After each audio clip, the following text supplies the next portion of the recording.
السلام عليكم ورحمة الله وبركاته، ازيكم جميعا؟ ان شاء الله تكونوا بخير.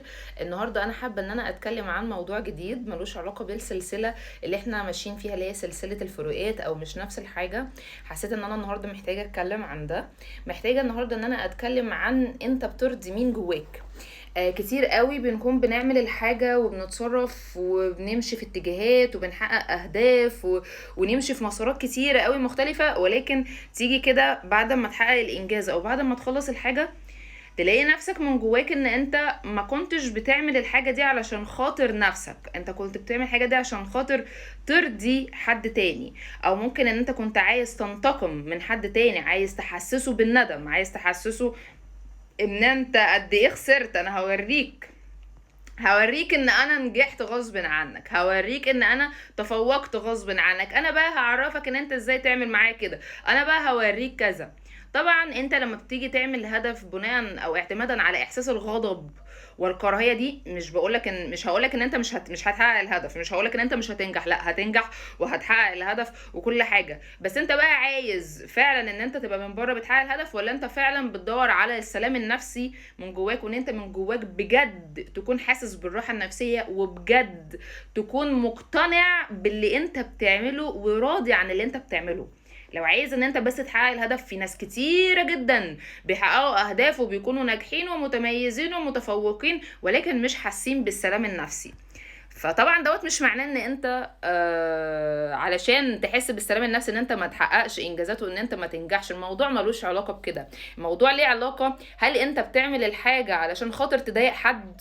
طيب انت ممكن تكون بتعمل الحاجة دي عشان خاطر خايف ان حد يضايقك، خايف ان حد يزعل منك، خايف ان حد يحسسك بالذنب، فتمشي في اتجاه، تاخد قرار او تسيب اتجاه وتلغي قرار، تقرب من ناس او تبعد عن ناس، تغير ستايل في حياتك بأيا كان ايه التغيير ده، تسيب ستايل في حياتك، تسيب حاجة انت مقتنع بيها، او تروح تعمل حاجة انت مش مقتنع بيها. ليه؟ علشان خاطر عايز ترضي حد تاني، عايز ترضيه، والحد ده للأسف ممكن يكون ميت، ممكن يكون مفيش كونتاكت ما بينك وما بينه، ممكن تكون علاقتك انتهت بيه، بس صوته لسه جواك.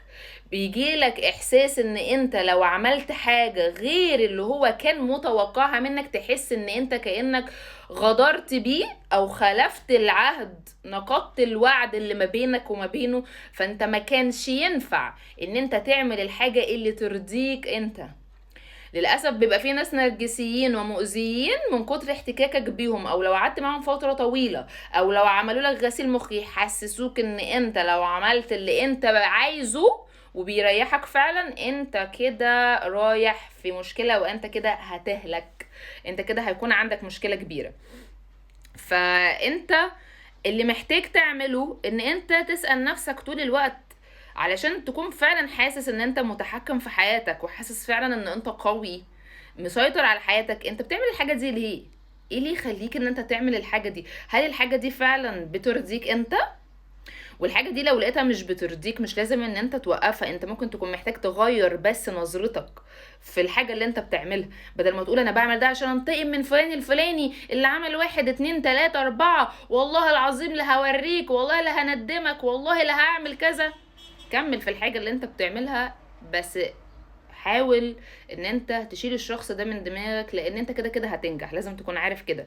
مش لازم يكون الكراهية والانتقام والغضب دافع جواك، ممكن يكون الدافع جواك ان انت تكون انسان افضل، ممكن يكون الدافع جواك ان انت تحس ان انت بتتغير، ممكن يكون الدافع جواك ان انت تقرب من ربنا، ممكن يكون الدافع جواك ان انت يعني تعرف ناس جديدة، فلازم تغير من نفسك عشان تعرف ناس افضل وناس احسن. ممكن يكون جواك دوافع تانية، فمش لازم يكون الدافع جواك دافع شرس وغاضب ومحطم علشان توصل للحاجة. لان at some point الشخص اللي انت عايز تنتقم منه ده، هو مش يعني انت رغبتك في الانتقام منه او ان انت تغضب وان انت تنفجر مش هتغير حاجة غير ان هي هتتعبك، هتتعب اعصابك. انت اعصابك هتتعب، انت طول الوقت هتفضل قاعد بتغلي، انت قاعد بتغلي وهتنفجر وعمال تعمل سيناريوهات في دماغك وهوريك وكذا وكذا وكذا. الشخص ده ممكن يكون فعلا متضايق وممكن ما يكونش متضايق. الفكرة بقى مش الشخص مهتم ولا مش مهتم، الفكرة انت ايه. سيبك من الشخص، ما تركزش على الشخص اللي انت عايز تضايقه، ما تركزش عليه. انت ايه؟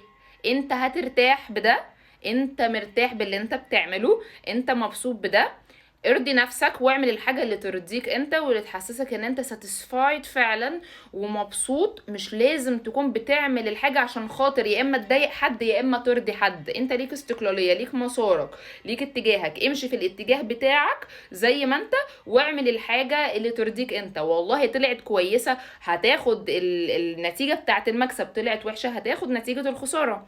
وفي جميع الاحوال سواء انت عملت مشيت عشان ده او مشيت عشان خاطر نفسك، انت كده كده هتكسب وهتخسر، لان الحياة جيم. فهي ملهاش علاقة ان انت لو مشيت هنا فانت هنا مش هتخسر، مفيش حاجة اسمها ان انت مش هتخسر. الحياة جيم وين اند لوز، هتكسب وهتخسر 50-50.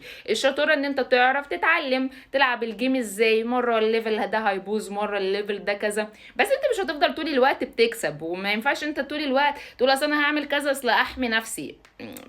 يعني هي طريقة مش هتفيدك قوي في حياتك، هو وممكن تفيدك عمليا، بس طول الوقت هتحس ان انت محبوس جوه نفسك، محبوس جوه دماغك. بس فده اللي انا كنت عايزه اقوله.